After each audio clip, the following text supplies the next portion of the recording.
Imagine a world where everything you knew about Grand Tour cycling had changed. The careful, planned approach of the past had given way to a new era of bold and unpredictable racing.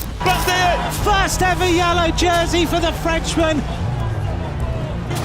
And riders barely out of their teens are now dominating on the sport's biggest stage. But how did we get here? What's behind this big shift in cycling?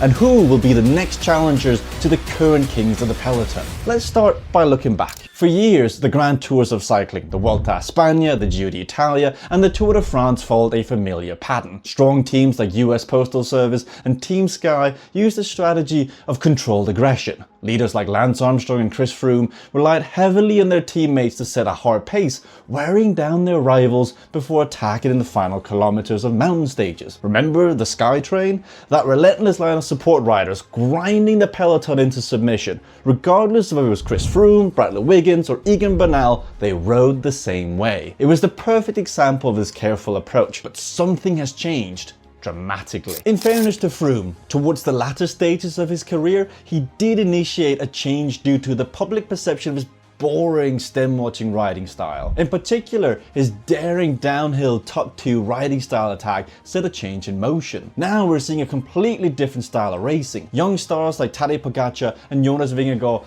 are launching daring attacks 50, 60, even 70 kilometers from the finishing line. They're grabbing the leader's jersey in the first week and defending it fiercely, leaving their rivals struggling to keep up. But why? What's behind this dramatic change in tactics? Part of the answer lies in the riders themselves. Today's top contenders are reaching their peaks earlier than ever before. Pogačar won his first Tour de France at just 21 years old.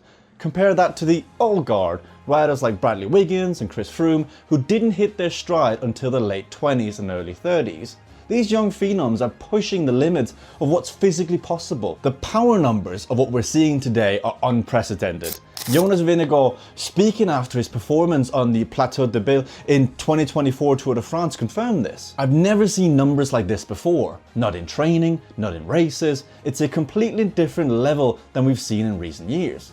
Lance Armstrong, commenting on the Move podcast, expressed his amazement at the current level of performance. What these guys are doing, it's just on another planet. The power outputs we're seeing, they're beyond anything we could have imagined even a few years ago. Bradley Wiggins, also speaking on the Move, added context to these performances. We're seeing a perfect storm of factors coming together. You've got incredibly talented young riders, advances in training and nutrition, and a more aggressive racing style. It's resulting in performances that are simply off the charts. The well-rounded talent of these new Grand Tour contenders is also something to be in awe of. In the past, almost all contenders had an Achilles heel. Andy Schleck couldn't time trial, Cadel Evans had a weak team. Give him one of his own, but how much time has he lost now? And Contador wasn't the strongest bike handler. Nowadays, riders like Pogačar are winning from February through to September. Monuments, Superstar Pogačar wins his 6th monument of his career. cobblestone classics, and the pinnacle of all, the Grand Tours. The fact that as of writing this, Pogačar is about to conclude his first Giro d'Italia and Tour de France double. Feats only the greatest of the sports like Mercx, Pantani and Indurain have done prior, while also winning Liège-Bastogne-Liège and Strade Bianche in the same season. It's safe to say that Pogačar is currently the pinnacle of the sport. What's interesting is that while Pogačar is the peak of the new generation, Jonas Vingegaard does share some of the same tendencies of the old generation, favouring the more steady climbs and the stronger Jumbo-Visma approach similar to that of the Sky Train. But raw power isn't the whole story. So what else has changed? Race organisers have played their part, designing courses that encourage aggressive racing from the start. Gone are the days of the easy first week, dominated by sprinters. Now we're seeing crucial mountain stages in the opening days, forcing overall contenders to show their hand early. The Tour de France has even featured cobblestone and gravel stages in the past years, with the likes of Vincenzo Nibali and Tadej Pogacar having taken plenty advantage of. Technology too has leveled the playing field. Advanced training methods, precise nutrition, and cutting-edge equipment have allowed younger riders to close the experience gap. This is best showcased with the relentless change of time trial helmets. You may have chuckled the first time you've seen one of these, but they do provide serious aerodynamic advantages that weren't present years ago. But perhaps the biggest change has been in mindset. Today's young stars seem unburdened by the tactical rules of the past. They race on instinct, unafraid to fail spectacularly in the pursuit of glory. This isn't just Grand Tour racing either. The addition of exciting riders like Mathieu van der Poel and Wout van Aert have made the sport a lot more exciting to follow. It's as if every discipline have their own Peter Sagan currently. So what does this mean for the future of Grand Tour racing? For one, it's made the sport much more exciting for fans. Every stage is now potentially decisive. The suspense is no longer confined to that final week. It's a 3-week roller coaster of attacks, counterattacks, and daring solo rides. But it's also raised new questions. Can these young riders sustain such an aggressive riding style for a full 3-week tour? Will we see a counter strategy emerge? Will teams finding new ways to control the race? How will the older generations adapt to this new reality? Our biggest concern is the stars of today burning out. We're in the golden years of professional cycling. We're absolutely spoiled for choice, whether that's Pogačar beating Roglic up the final time trial in the 2020 Tour de France, or it's Jonas Vingegaard destroying Pogačar up Col de Grenane. But the man with the courage, the man with the aim of the yellow jersey takes the stage. What a win! Jonas Vingegaard blitzes the Tour and takes yellow tonight.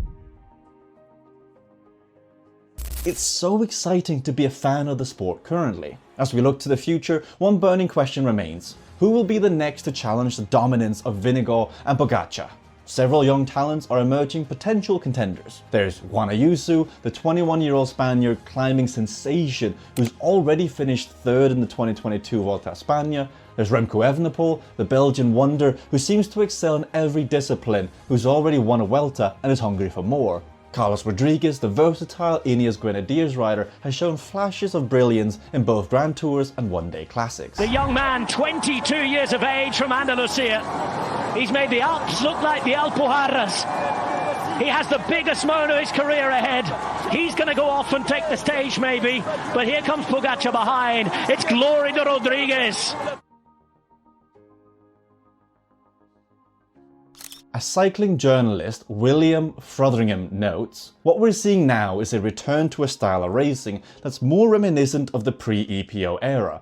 It's less controlled, more unpredictable, and ultimately more entertaining for fans. So as we stand at the beginning of this new era, one thing is clear. The world of professional cycling has never been more thrilling. The days of predictable, formulaic racing are behind us. In their place, we have a sport that's more dynamic, more demanding, and ultimately more captivating than ever before. The question now is, who do you think will rise to challenge the current kings of the Grand Tours? And what new strategies and innovations will shape the next chapter in the cycling's rich history? One thing's for certain, we're in for one hell of a ride. If you enjoyed this video, please do consider clicking the like button below, and if you want to see more, click the subscribe button as well. Thank you for watching, and see you next time.